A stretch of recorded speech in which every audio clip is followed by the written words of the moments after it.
우리가 환생을 믿는 순간, 여러분은 윤회 혹은 환생을 믿으시나요? 영화 아이 오리진스는 환생에 대한 이야기를 담고 있는 영화입니다. 누군가에게 환생을 믿냐고 질문한다면 대부분은 믿지 않는다고 말할 겁니다. 그게 이성적인 대답이니까요.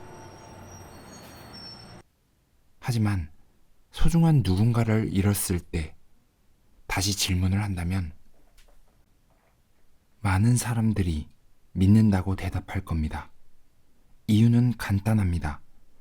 우리는 소중한 사람을 잃고 싶지 않고 잃었다고 해도 다시 만나기를 고대합니다. 이 영화의 주인공 이안은 과학자입니다. 눈을 통해 진화의 열쇠를 얻을 수 있다고 믿고 연구하고 있죠.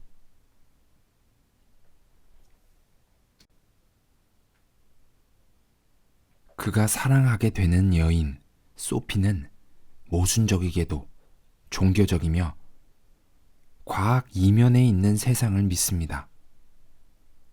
그는 자신은 과학으로 증명된 것만 믿는다고 그녀에게 뭐라고 합니다. 하지만 어느 날 너무도 사랑했던 그녀가 엘리베이터 사고로 끔찍하게 죽습니다.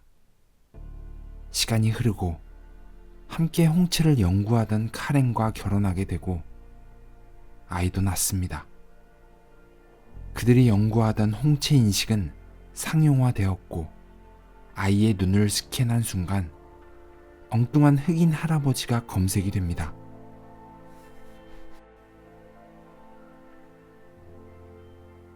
아이에 대한 검사가 이루어졌고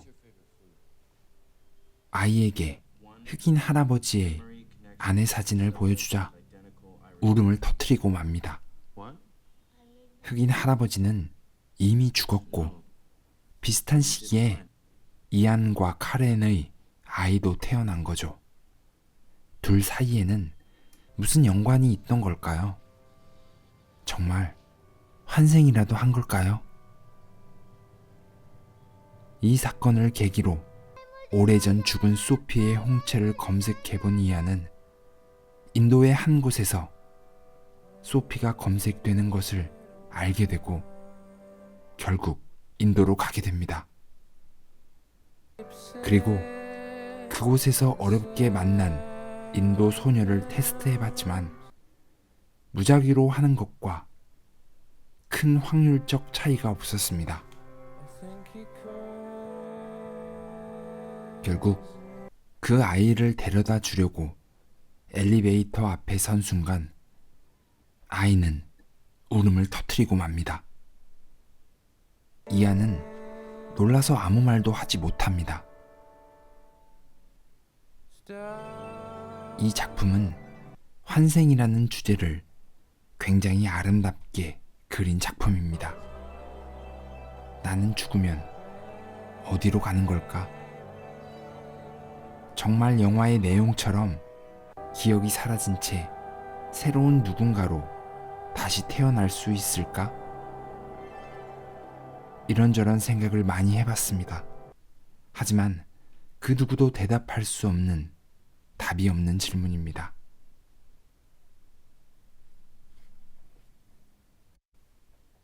인생에서 가장 소중한 누군가가 사라진다면 그 사람이 다른 사람으로 다시 태어난다면 어떨까요? 그리고 그 사람을 다른 누군가의 모습을 통해서 다시 만나게 된다면 그 이후 우리는 어떻게 해야 할까요? 환생이라는 사실이 과학으로 밝혀진다면 말입니다. 하지만 그렇다고 해도 우리가 사랑했던 그 존재 그대로의 환생은 없을 것입니다. 영화 속에서도 심증상 환생이지만 그렇다고 해도 그녀가 있는 그대로 돌아온 것은 아닐 테니까요. 당연히 환생이라는 사실은 간절히 그리운 누군가의 흔적을 만날 수 있는 신비로운 순간이지만 결코 그 사람과 함께한 기억까지 되살아나는 건 아닐 테죠. 그래서 우리는 간절히 사랑하고 아끼고 그리고 결국에는 그리워하는 것입니다. 아니, 그리워하면 됩니다.